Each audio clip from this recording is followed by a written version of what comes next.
a eficiência ela pode se dar em diferentes dimensões. No caso do setor financeiro e do mercado, né, vamos ver, dentro do mercado de petróleo, a eficiência se dá em maximização dos lucros.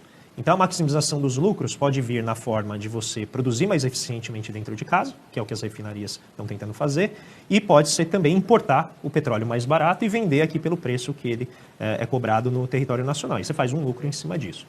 O que o mercado quer é não ter o monopólio da Petrobras ditando o preço do petróleo. É isso que o mercado mais deseja, porque aí você pode descentralizar a produção e a refinaria que for aquela que tem o melhor acesso aos mercados internacionais, que tem a maior capacidade de produção, ela então lucraria o máximo. Qual que é o problema com esse tipo de raciocínio?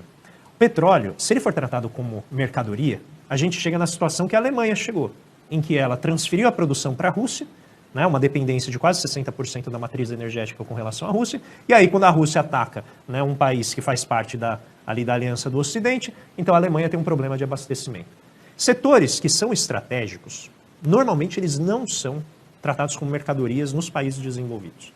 Então a gente pode pegar a Equinor, que é a empresa norueguesa, que inclusive mudou o nome, porque ela chamava Statoil, né? Para deixar bem claro que é o quê? Uma empresa estatal. E os noruegueses, assim, eles nem consideram privatizar a Equinor, porque eles sabem que é um recurso estratégico para o desenvolvimento do país.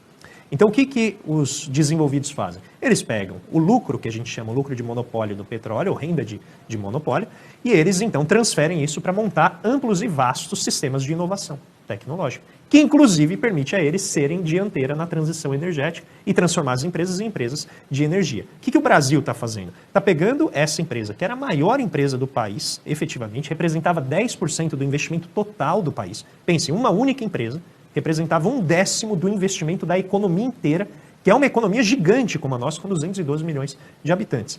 E a gente está fatiando essa empresa e pegando os setores inteiros dessa empresa e dizendo para o setor privado, faça o melhor.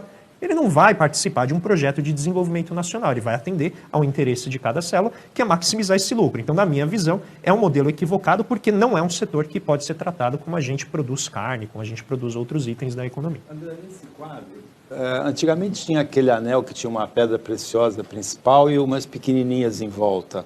Nesse quadro, a pedra preciosa principal é a BR Distribuidora, é o controle acionário da Petrobras, as refinarias são as pedrinhas em volta.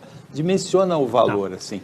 Vamos dizer que o que é o valor é exatamente o conjunto. É você permitir uma empresa que controla toda a cadeia de produção fazer os ajustes necessários para atender aquilo que ela foi feita para fazer, que é garantir abastecimento de combustível fóssil para a população a preços acessíveis e, ao mesmo tempo, conseguir criar um fundo de investimento que a direcione em relação aos desafios do futuro. Quais são os desafios do futuro? É a transição energética, é você limpar a matriz energética da dependência com relação a combustíveis fósseis. Ora, você só consegue fazer isso se você tiver muito dinheiro, porque fazer esse investimento em transição energética é muito caro.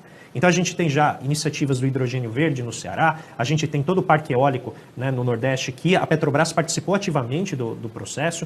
Existe uma conexão direta com a matriz elétrica do país, porque lembrem-se que nessa reforma do setor elétrico, a gente começou a usar mais termoelétricas, que vão desenvolver, né, o uso de energias muito sujas, em que a Petrobras, obviamente, acaba participando indiretamente. Então, note que a questão energética do país ela não pode ser tratada... Tem energia solar também, né? Tem energia solar também dos painéis, mas você não pode tratá-la como se fosse algo desmembrável ou fatiável, porque ela faz parte de um conjunto. E perder um ativo como esse, como o da Petrobras, ele é muito importante. Agora, uma ressalva que eu faço, para não parecer que eu estou num mundo idílico, né, que eu muitas vezes critico os liberais por estarem.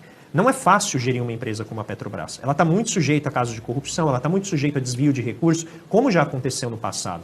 Mas eu acho que, literalmente, jogar o bebê junto com a água suja é certamente a pior decisão que a gente pode tomar como país. Tem muita coisa